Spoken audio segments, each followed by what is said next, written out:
اعوذ باللہ من الشیطان الرجیم بسم اللہ الرحمن الرحیم الحمدللہ رب العالمین والصلاة والسلام علی سیدنا و نبینا ابی القاسم محمد و اہل بیتہ الطیبین الطاہرین المعصومین الاجمعین اللہم صلی علی محمد و آل محمد وعجل فرجہم. اما بعد، بسم اللہ الرحمن الرحیم. والسماء بنیناہا بأید وإنا لموسعون. قرآن مجید فرقان حمید منبع علم کا سورس، اہل بیت علیہم السلام بہترین ڈیمونسٹریشن اللہ کے علم کی، ڈیوائن نالج کی، قرآن مجید کی بہترین پریکٹیکل ڈیمونسٹریشن اہل بیت فیملی آف پروفٹ محمد حضرت محمد مصطفیٰ صلی اللہ علیہ وآلہ وسلم. اور جیسے کہ ہم الجل ٹی وی ایچ ڈی کی جانب سے پروگرام اسلام اور سائنس اس موضوع، اس ٹاپک کو مسلسل ہم بیان کر رہے ہیں، اور ہیومن مائنڈ، ذہن انسانی کو ہم ایک پیغام دے رہے ہیں، ایک دعوت دے رہے ہیں، اور یہ دعوت ہے ٹروتھ، حق کی جانب دعوت. اور دعوت یہ ہے کہ یہ جتنی بھی نالجز ہیں، یہ جتنے بھی علوم ہیں، یہ سب اسلام کے سامنے سرنڈر کرتے ہوئے دکھائی دیتے ہیں. اور اس کی بہترین ایویڈنس قرآن کا ایک ایک جملہ، ایک ایک کلام، اور پھر قرآن کے بعد، قرآن کے ساتھ ساتھ حضرت محمد مصطفیٰ صلی اللہ علیہ وآلہ وسلم اور ہمارے تمام معصومین امام زمان علیہ السلام تک، ان تمام کے جگہ جگہ ارشادات، ان کے پیغامات، ان کے میسیجز، ان کی سینگز، یہ جگہ جگہ اس بات کو اظہار کرتی ہوئی ہمیں دکھائی دے رہی ہیں کہ کائنات کے جتنے بھی علوم ہیں یہ سب اسلام کے سامنے سرنڈرڈ ہیں. جو کچھ ان ہیومن مائنڈ اپنی کیپیبلٹی سے، اپنی ایفرٹ کے ساتھ جن کنکلوژنس کو ڈرائیو کرتا ہے، جن نتائج پر پہنچتا ہے، جن ریزلٹس کو حاصل کرتا ہے، وہ قرآن نے ہمیں صدیوں پہلے پیغمبر اسلام حضرت محمد مصطفیٰ صلی اللہ علیہ وآلہ وسلم کی شخصیت پر قرآن مجید کو نازل کر کے وحی الہی کے ذریعے خداوند عالم نے صدیوں قبل ہی ان چیزوں کو ڈیمونسٹریشن کی شکل میں ہمیں پیش کر دیا تھا. مگر یہ انسان کی، جیسے میں نے ایک اور گفتگو میں بھی کہا تھا کہ انسان کی لیکنس ہے، انسان کی لیک آف کمپیٹنس ہے کہ اس نے اب تک اتنے صدیوں میں، جس حد تک اتنے بڑے سورسز آف نالج ہمارے پاس موجود ہیں قرآن اور پھر ان کی پوری پریکٹیکل ڈیمونسٹریشن اہل بیت کی شکل میں، مگر ہم ابھی تک ان کو اس انداز میں ہم سمجھ نہیں سکے. یہی وجہ ہے کہ آج بھی انسان کے ذہن میں بہت سے ایسے سوالات ہیں جن کے جوابات آج بھی ادھورے ہیں. تو لہٰذا اس بات کو سمجھا جائے. میں یہاں پر ایک مثال دیتا ہوں، اور اس کے ساتھ پھر میں ایک قرآن کی آیت جس کا میں نے اس سرنامہ کلام میں آپ کے سامنے حوالہ پیش کیا، انشاءاللہ اس پر بھی میں بات کرتا ہوں. اور وہ بات یہ ہے کہ قرآن مجید میں جو اللہ کا کلام ہے اس میں خداوند عالم نے کائنات کی وسعت، پوری یونیورس کی ایکسپینشن کے متعلق بات کی. یہ کتنی ایکسپینڈڈ ہے، کتنی وسیع ہے یہ. اور ابھی تک انسان نے اس کائنات جو اتنی وسیع ہے اس کے بارے میں جو کچھ بھی علم حاصل کیا ہے، وہ کائنات کی جو اصل ہے، کائنات کی جو اصل حقیقت ہے، جو کائنات کی جو اصل ریالٹی ہے، ابھی تک انسان نے جتنا بھی علم حاصل کیا ہے وہ اس کے سامنے کچھ بھی نہیں ہے. اور اگر انسان جیسے جیسے کوشش کرتا چلا جائے کہ قرآن اور اہل بیت پر غور کرتا چلا جائے گا، تو پھر اس کے سامنے وہ کائنات کا اصل نقشہ اس کے سامنے کسی حد تک کلیئر ہوتا چلا جائے گا، جس حد تک ہم انسان کا ذہن اس کے لیے کوشش کرتا چلا جائے گا. کیونکہ ابھی اس جو وسیع و عریض کائنات ہے، اتنی ہیوج کائنات ہے، اس میں ابھی بھی بہت سی ایسی گلیکسیز ہیں جن کی ابھی تک ہم تک روشنی بھی نہیں پہنچی. تو جب ہم تک ابھی تک روشنی نہیں پہنچی تو ظاہر ہے ہم ان کہکشاؤں تک کیا پہنچے، اور پھر جب کہکشاؤں تک ہم پہنچے ہی نہیں تو پھر ان کہکشاؤں کے بارے میں ہم جانتے بھی کیا ہوں گے. اور کتنے ہی وہ کہکشائیں ہیں، گلیکسیز ہیں جن کی روشنی ابھی ٹریول میں ہے مگر ابھی تک وہ زمین پر نہیں پہنچی، ابھی بھی اس کو پہنچنے میں وقت درکار ہے. یہی وجہ ہے کہ جو فلکیات کے ماہر ہیں وہ ان کی ایک تھنکنگ ہے، ان کی سوچ ہے، وہ یہ کہتے ہیں کہ یہ کائنات پھیل رہی ہے، ایکسپینڈ ہو رہی ہے، اور جو گلیکسیز ہیں، جو کہکشائیں ہیں، وہ ہم سے دور ہٹ رہی ہیں. یعنی کائنات ایکسپینڈ ہو رہی ہے اور جو گلیکسیز ہیں وہ دور ہٹ رہی ہیں. یہ فلکیات کے جو ماہر ہیں وہ یہ کہتے ہیں. 1917 میں آئنسٹائن نے ایک تھیوری پیش کی تھی، اور اس میں اس نے یہ ثابت کیا تھا کہ یہ کائنات، یہ یونیورس یا تو سکڑ رہی ہے، یعنی یہ کانٹریکٹ ہو رہی ہے، یا یہ پھیل رہی ہے، ایکسپینڈ ہو رہی ہے. اور اس سے پہلے جو کائنات کے علوم کے متعلق جو ایکسپرٹس تھے وہ یہ کہتے تھے کہ کائنات اپنی جگہ پر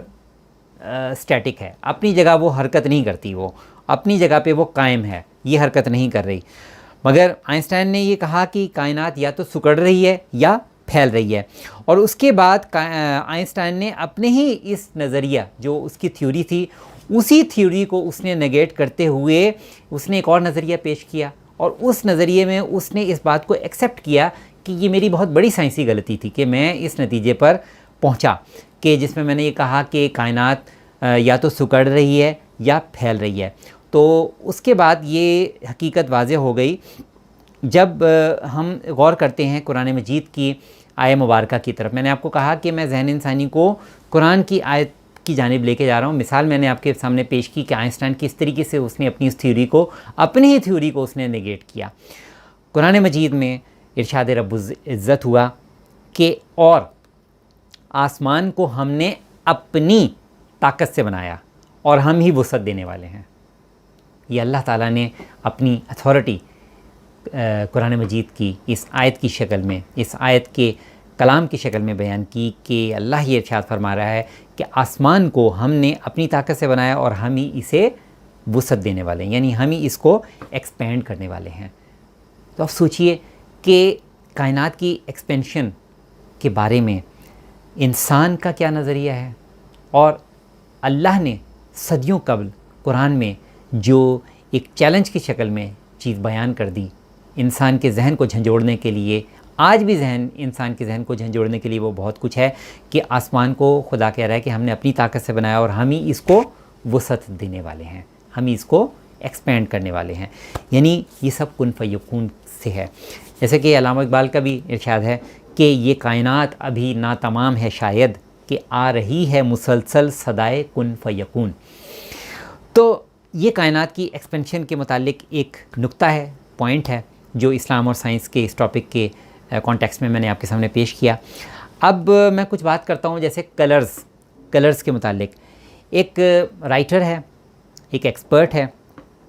اس نے ایک کتاب لکھی جس میں اس نے اسپیس کے بارے میں بیان کیا، انسان اور خلا، انسان، مین اینڈ اسپیس. اس کے متعلق جو اس نے ایک چیپٹر میں جب اس نے خلا کے متعلق، خلا کی جو حقیقتیں ہیں، اسپیس کی جو ریئلٹیز ہیں، اس کے بارے میں جب اس نے بیان کیا کہ وہ یہ کہتا ہے کہ جب وہ خلا میں پہنچا تو اس نے دیکھا کہ وہاں پر کلرز میں ایک ایسی کوہیرنس تھی، ایسی اس میں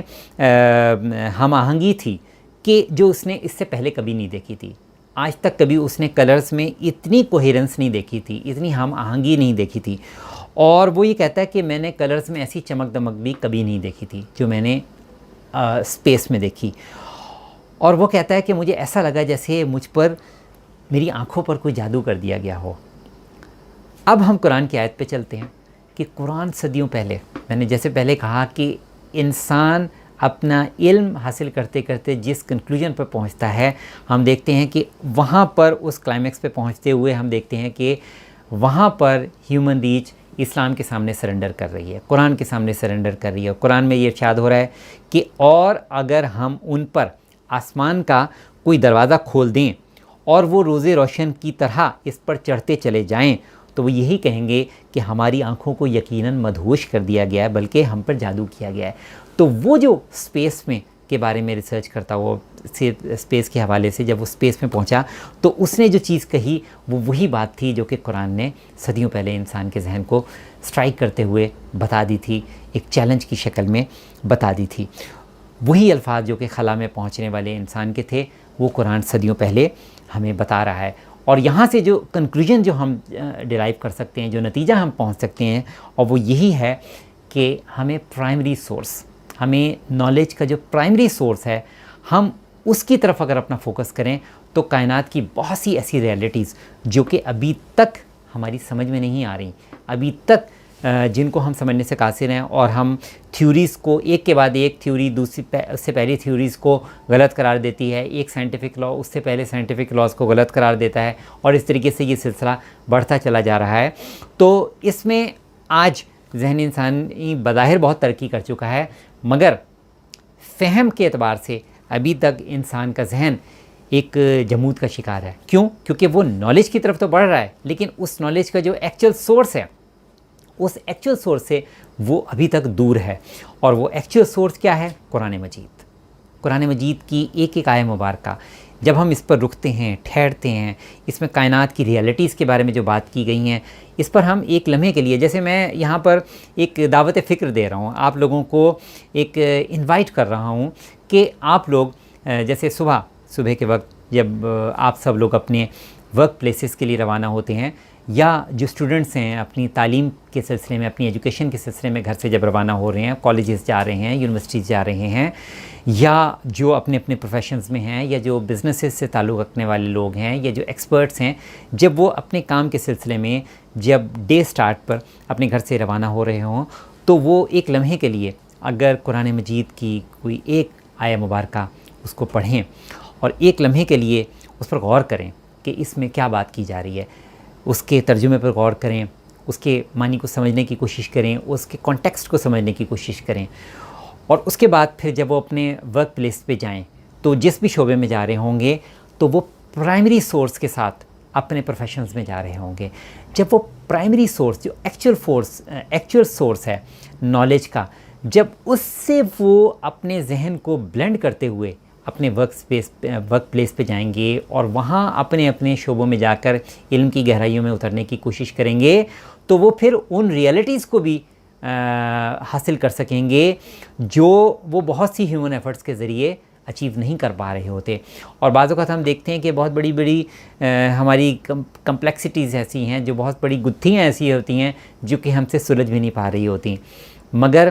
ایک قرآن کی معرفت رکھنے والا شخص یا جو اہل بیت علیہ السلام کی معرفت رکھنے والا شخص اس گتھی کو بہت آسانی سے سمجھ بھی جاتا ہے، اور اس کے نتیجے میں وہ ایک کنکلوژن، ایک رزلٹ تک بھی بہت آسانی سے پہنچ جاتا ہے، اگرچہ اس کا تعلق اس پروفیشن سے نہ بھی ہو، اگرچہ اس کا تعلق اس فیلڈ سے نہ بھی ہو، مگر اس کے باوجود چونکہ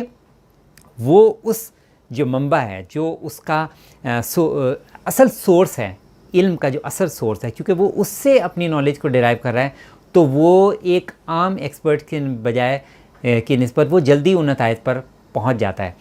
کیونکہ قرآن صدیوں پہلے جن ریئلٹیز کو بیان کر رہا ہے، آج کا انسان اپنی بہت سی ایفرٹس کے بعد، اتنی سالوں سٹرگل کے بعد ان نتیجوں پہ پہنچتا ہے، اور اس میں بھی بار بار مسٹیکس، بعض اس میں ریویژنز ہو رہی ہوتی ہیں، اور پھر اس کے بعد ایک رزلٹ بنتا ہے، پھر اس رزلٹ کو کوئی چیلنج کر رہا ہوتا ہے، اور یہ سلسلہ چلتا چلا جاتا ہے۔ تو یہاں پر اس پروگرام کے ذریعے ہم یہ ضرور ذہن انسانی کو، ہیومن مائنڈ کو ایک دعوت دے رہے ہیں، ہیومن مائنڈ کو ایک پیغام دے رہے ہیں، ایک میسیج دے رہے ہیں کہ come to the actual source which is Quran, اور اس قرآن کو سمجھنے کے لیے کہ اگر ہمیں قرآن کو سمجھنے میں دقت ہے تو اس کی پریکٹیکل ڈیمونسٹریشن ہمیں اہل بیت رسول خدا صلی اللہ علیہ وسلم، ہمارے 12 امام، اور ان کی زندگیوں کے واقعات پر غور کریں، اور ان کے معمولات پر غور کریں، ان کی روٹینز پر غور کریں، پھر اس کے بعد جس طرح سے انہوں نے علوم پر بات کی، جیسے امام جعفر صادق علیہ السلام نے جیسے بات کی، امام محمد باقر علیہ السلام،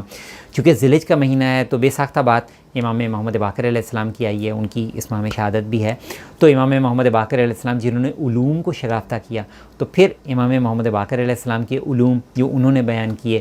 ان سے ہم استفادہ کریں۔ امام جعفر صادق علیہ السلام، ہر امام نے جس علوم، فلسفہ ہو، طب ہو، منطق ہو، یعنی منطق کو میں آسان کر دوں، لاجک، فلسفہ یعنی فلاسفی، یہ میں ینگسٹرز کے لیے ان لفظوں کو آسان کر رہا ہوں کیونکہ بڑی تعداد میں ینگسٹرز بھی اس پروگرام کو دیکھ رہے ہیں، اور ان کے لیے بعض اوقات اردو کے ان روایتی الفاظ کو سمجھنا مشکل ہوتا ہے جو کہ ہم دینی کتب میں عام طور پہ دی گئی ہوتی ہیں، جیسے فلسفہ ہے، منطق ہے، تو بعض اوقات ان سے وہ الفاظ گزر جاتے ہیں لیکن ان کو سمجھ نہیں آتی ان چیزوں کی کہ اس سے کیا مطلب ہے۔ تو اس لیے میں ان نوجوانوں کے لیے بھی، ان ینگسٹرز کے لیے بھی، کیونکہ یہ ان کا حق ہے، جب ہمارا نوجوان ہمارا ینگسٹر چاہے وہ اسٹوڈنٹ لائف میں ہے یا کسی پروفیشن میں ہے، اگر اس نے اپنے وقت کو ریزرو کیا ہے اسلام اور سائنس کے اس ٹاپک پر، اور وہ سننے کے لیے بیٹھا ہوا ہے کہ بھئی جس سائنس کو میں اپنے فیلڈ میں تعلیم حاصل کر رہا ہوں، ٹیکسٹ بکس میں اس سے جو کچھ حاصل کر رہا ہوں، اور اس کے بعد پھر میں جب اس کی پریکٹیکل اپلیکیشن کر رہا ہوں، تو جب اس کو اسلام کی روشنی میں وہ سمجھنے کے لیے موجود ہے اور اس گفتگو کو سننے کے لیے وہ پورا اٹینٹیو ہو کے بیٹھا ہے، تو پھر ہماری بھی کوشش یہ ہوتی ہے کہ ہم ایسے الفاظ، ایسی ٹرمینالوجیز یہ استعمال کریں کہ جس سے وہ اس کی انڈرسٹینڈنگ بہتر ہوتی چلی جائے. الفاظ کا برڈن اس پر نہ ہو، بلکہ اس کے اندر کمپریہنسونیس موجود ہو، کمپریہنشن اس کے اندر موجود ہو، اس کے اندر فہم موجود ہو. جیسے کہ قرآن مجید کے متعلق بھی میں بات کروں گا کہ قرآن چونکہ اللہ کا چیلنج ہے. میں بار بار اپنی گفتگو میں قرآن کے حوالے سے بیان کر رہا ہوں کہ قرآن جو کہ اللہ کا چیلنج ہے، ایک ایسا اللہ تعالیٰ کا میریکل ہے، اللہ تعالیٰ کا معجزہ ہے جو کہ ہر دور کے لیے، ہر زمانے کے لیے ہے. تو یہاں پر یہ بھی امپورٹنٹ بات ہے کہ ہمیں ہیومن ریچ سے بالکل بیونڈ جو یعنی وہ چیز جو کہ جس کو لاز آف نیچر سے جس کو نہ سمجھا جا سکتا ہو، وہ اللہ کا میریکل ہوا کرتا ہے، جس کو انبیاء نے ظاہر کیا، جس کو ہمارے معصومین علیہ السلام نے بھی ظاہر کیا. تو جب ہم ان معجزات کی طرف دیکھتے ہیں، جب ہم ان میریکلز کی طرف دیکھتے ہیں، تو پھر ہمیں اس بات کو سمجھنا چاہیے کہ قرآن مجید کا چیلنج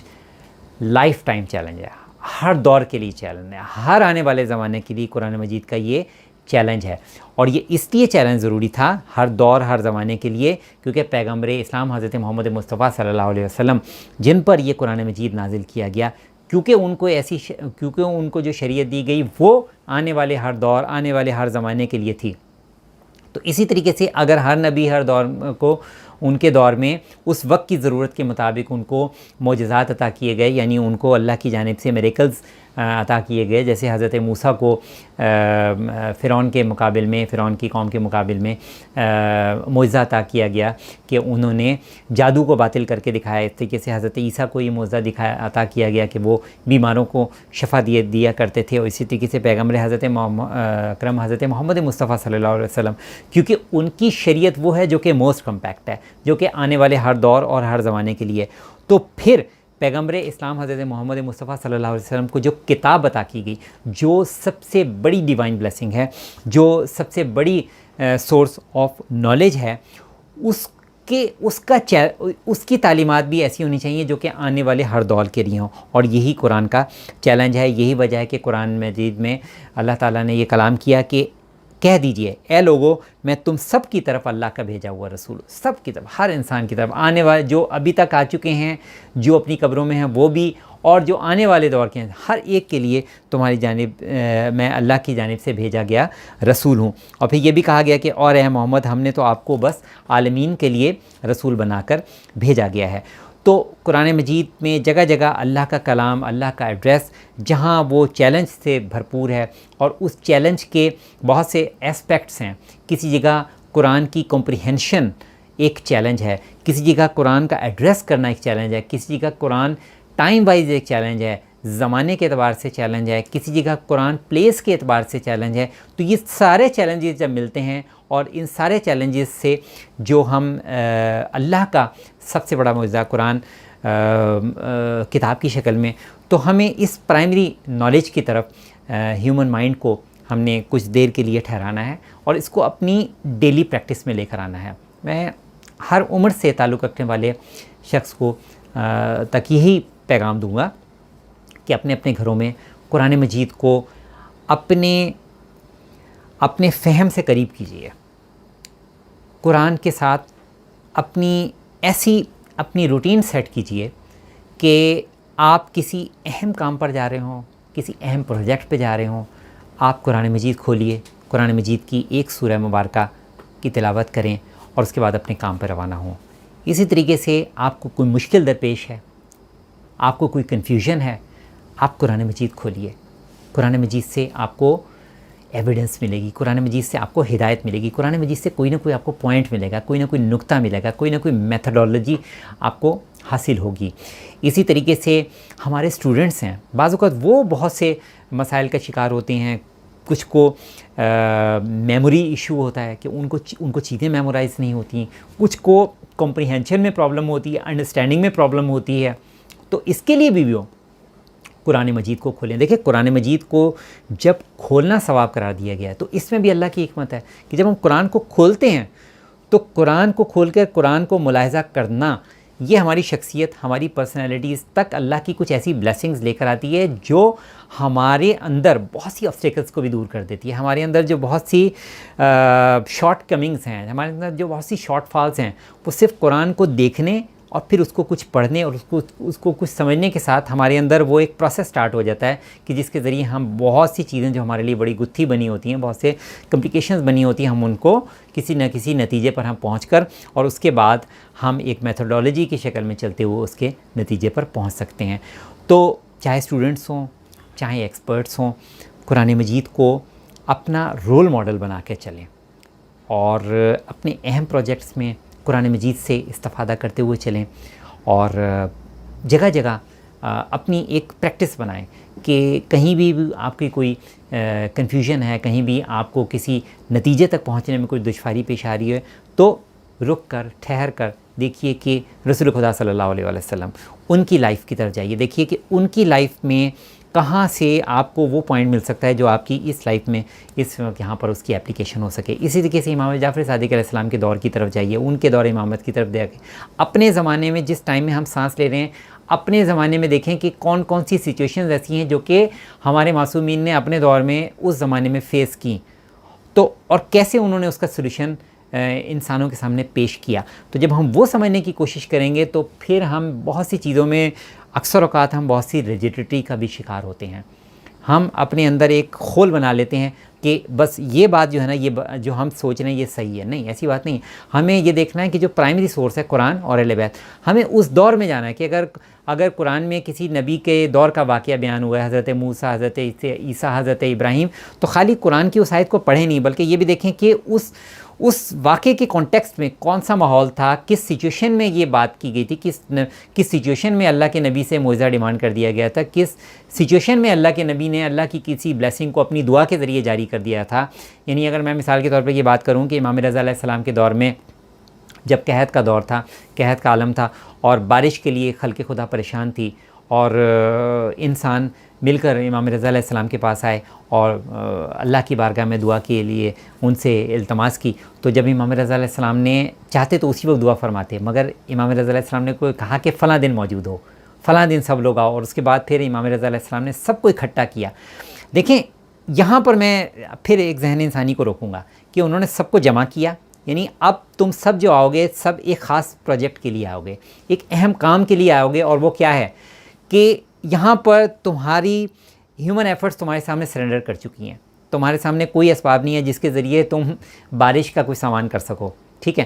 تو اب واحد حل یہ ہے کہ اللہ کی بارگاہ کی طرف دعا کے لیے ہاتھ اٹھاؤ، اور اس کے لیے تم نے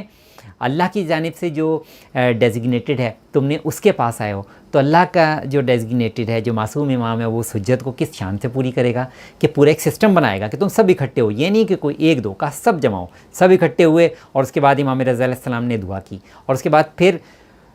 انسان کے ذہن میں جیسے ہوتا ہے کہ انسان جلد باز واقعہ ہوا ہے، انسان ہیسٹی ہے، اس نے جب فوری طور پہ بارش کے آثار پیدا نہیں ہوئے تو لوگوں میں کنفیوژنس پیدا ہونی شروع ہوئی کہ پتہ نہیں بارش ہوگی کہ نہیں. مگر کیونکہ نبی تو جب معصوم جب بھی کوئی بات کریں گے، کوئی کلام کریں گے تو یقین کی بنیاد پر کلام کرتے ہیں، معرفت کی بنیاد پہ کلام کرتے ہیں. تو انہوں نے کہا کہ تم لوگ گھر پہنچو گے اور اس تمہارے گھر پہنچنے تک جل تھل ہو چکا ہوگا، اور پوری زمین کا کوئی حصہ ایسا نہیں ہوگا اس زمین کا کہ جو کہ سیراب نہ ہوگا. اور لوگوں نے ایسے ہی دیکھا کہ جب تک لوگ اپنے گھروں میں پہنچ نہیں گئے اس وقت تک بارش شروع نہیں ہوئی، اور اتنی بارش ہوئی کہ جل تھل ہو گئی اور مخلوق خدا نے اس سے خوب سیراب کیا. تو دیکھیے بات وہی ہے کہ جیسے میں نے آپ کو کہا کہ کچھ دیر کے لیے ہم سب لوگ جمع ہو رہے ہیں، اسلام اور سائنس پوری توجہ کے ساتھ ہم اپنے علوم کے ساتھ مل کر اسلام کے سامنے سرنڈر کرنے آئے ہیں کہ دیکھتے ہیں کہ اپنے پروفیشن سے ہمیں جو کچھ حاصل ہوا ہے اسلام کی روشنی میں اس کو سمجھنے کی کوشش کریں. یہ ایک سسٹم ہے، اور اس سسٹم کو الاجل ٹی وی ایچ ٹی میں ان کے لیے خصوصیت سے دعا گو ہوں کہ انہوں نے کتنا خوبصورت یہ سسٹم انہوں نے شروع کیا ہے کہ ہر ہفتے میں ایک لیکچر ہے، ہر ہفتے میں ایک ڈیمونسٹریشن ہے جو کہ اسلام اور سائنس کے موضوع پر ہے. اور ہم تو صرف مسلمان ہی نہیں بلکہ ہم ہر انسان کو یہ دعوت فکر دیتی ہیں کہ وہ اس پروگرام کو سنیں. بلکہ میں یہاں پہ الاجل ٹی وی ایچ ڈی میں جو ان کے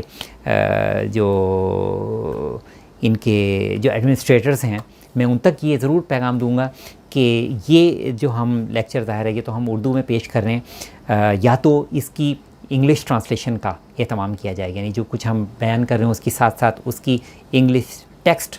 دیکھی جا رہی ہو, تاکہ دنیا میں کہیں, کیونکہ ظاہر ہے یہ چیز یوٹیوب پہ بھی اپلوڈز ہوتی ہیں تو دنیا میں کوئی بھی اس کو دیکھ رہا ہوگا تو وہ اس کو انگلش فارم میں سمجھ تو سکے. یہ بھی بہت اچھا ہے. دوسری چیز یہ ہے کہ اس کے لیے انگلش لیکچرز کا بھی اہتمام کیا جائے تاکہ انگلش میں بھی ان پیغامات کو پہنچایا جائے, تاکہ کسی بھی اسکول آف تھاٹ سے رکھنے والا انسان, جو کہ کسی بھی مذہب سے رکھنے والا ہو, تعلق رکھنے والا ہو, اپنے کسی بھی شعبے کا وہ ماہر ترین فرد کیوں نہ ہو, مگر وہ تو اسلام کے سامنے تو اس کو سرنڈر کرنا ہے, تو وہاں وہ اس پروگرام کے ذریعے اپنی لینگویج میں, جو کہ زیادہ تر پوری دنیا میں انگلش سمجھی جاتی ہے, بولی بھی جاتی ہے, تو وہ اپنی زبان میں اس کو سمجھنے میں اس کو آسانی ہو سکے. تو میرا یہ ایک پیغام ہے جو کہ یقیناً اس ٹرانسمیشن کے دوش پہ انشاءاللہ تعالی وہاں تک پہنچ گیا ہے, اور مجھے یقین ہے کہ اس کا کوئی نہ کوئی, جیسے جب انہوں نے اس سسٹم کو جب انہوں نے شروع کیا ہے کہ اسلام و سائنس کی موضوع پہ, تو اس پہ مجھے یقین ہے اس میں یہ بھی ترقی ہوگی کہ یہ بہت جلد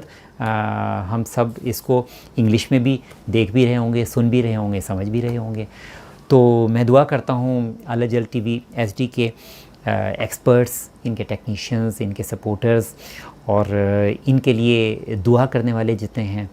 ان کے لیے کاوشیں کرنے والے جتنے ہیں, ان کے سپورٹرز جتنے ہیں, آپ سب جو کہ دیکھ رہے ہیں, سن رہے ہیں توجہ کے ساتھ, آپ سب لوگ جو اپنی اٹینشنز کو کچھ دیر کے لیے اسلام و سائنس پر موضوع کو سننے کے لیے لے کر آتے ہیں, سمجھنے کی کوشش کرتے ہیں, خداوند عالم میں یہ بھی دعا کرتا ہوں آپ جن مشکلات اور پریشانیوں کو ایک طرف رکھتے ہوئے اس موضوع کو دیکھنے کے لیے بیٹھیں, خداوند عالم اس ذکر کے صدقے میں آپ کی ان پریشانیوں کو بھی دور فرمائے اور آپ کو دنیا اور آخرت دونوں میں کامیاب کرے. کیونکہ ہمارا جو اصل یہ بھی ہمارا جو اسلام کا پیغام ہے وہ یہ حضرت علی علیہ السلام کا جو ارشاد گرامی ہے کہ تم آخرت کے فرزند بنو نہ کہ دنیا کے. تو ہم نے تو آخرت کی فرزندی کرنی ہے نا, آخرت ہمارا تو جو اینڈ گول ہے, جو ہمارا ٹارگٹ ہے وہ تو آخرت ہے, ہمارا ڈے آف ججمنٹ ہے, ہم نے تو وہاں پہ سکسیزفل ہونا ہے. یہ دنیا تو ہمارے لیے ایک پیسیج ہے, یہ تو ہمارا ٹرانزٹ پیریڈ ہے. تو اس ٹرانزٹ پیریڈ میں ہمارا جو ایکچوئل گول, جہاں محمد والے محمد ہمیں دیکھنا چاہتے ہیں, جہاں وہ ہمیں جس طرح پہ وہاں پہ سکسیزفل دیکھنا چاہتے ہیں, تو اس کا طریقہ کار یہ بھی ہے کہ ہم جو بھی اللہ تعالیٰ نے ہمیں ہمارے سراؤنڈنگز میں اپرچونیٹیز کے ذریعے ہمیں جو کچھ بھی ماحول دیا ہے, یہاں سے ہمیں جو بھی ہمیں کیپیبلٹیز دی ہیں, اس کے ساتھ ساتھ ہم اس کو اپلائی کریں, اپنے اپنے شعبوں میں ایکسل کریں, سب کچھ کریں, مگر جو اپنا ہدف ہے, اپنا جو ٹارگٹ ہے وہ ڈے آف ججمنٹ کو قرار دیں. تو میں دعا کرتا ہوں کہ اللہ تعالیٰ ہم سب کی, تمام دیکھنے سننے والوں کی, اس دنیا کی اور آخرت کی تمام جو دعائیں ہیں, حاجتیں ہیں, اس کو پورا فرمائے. آپ سب کو خداوند عالم صحت و سلامتی کے ساتھ رکھے, اور سب سے بڑھ کر وہ ہستی امام زمان علیہ السلام جن کے صدقے میں بول رہا ہوں, آپ سن رہے ہیں, اور الاجل ٹی وی ایچ ڈی پوری دنیا میں اس کو پھیلا رہا ہے, اور کائنات میں ہر نعمت, جب اسلام اور سائنس میں ہم اللہ کی نعمتوں کی بات کر رہے ہیں, اللہ کی کریچرز کی بات کر رہے ہیں, تو ہر نعمت جو اس وقت زمین پر موجود ہے, پوری کائنات پر موجود ہے, اس نعمت کا موجود ہونا اس بات کی دلیل ہے کہ خدا کی حجت موجود ہے, امام زمان علیہ السلام. ان کے ایگزسٹنس کی وجہ سے ہے کہ کائنات کی ہر نعمت موجود ہے, پوری کائنات موجود ہے. کیوں؟ کیونکہ امام زمان علیہ السلام موجود ہیں. دعا کرتا ہوں کہ خداوند عالم امام زمان علیہ السلام کے ظہور میں تاجیل ہو, جو کہ الاجل ٹی وی ایچ ڈی کا مفہوم ہے. تاجیل ظہور امام زمان علیہ السلام, امام زمان علیہ السلام کے ظہور میں تاجیل. خدا امام زمان علیہ السلام کے ظہور میں تاجیل فرما, اور ہم کو امام زمان علیہ السلام کے دور کے لیے, ان کے زمانے کے لیے ہمیں اپنی ایکسپرٹیز کو اس دور کے لیے ہمیں تیار کرنے کی توفیق عطا فرما. بحق زہرا و ابیہا و بالہا و بنیہا ربنا تقبل منا انک انت السمیع العلیم. اللہم صلی علی محمد و علی محمد و عجل فرجہ.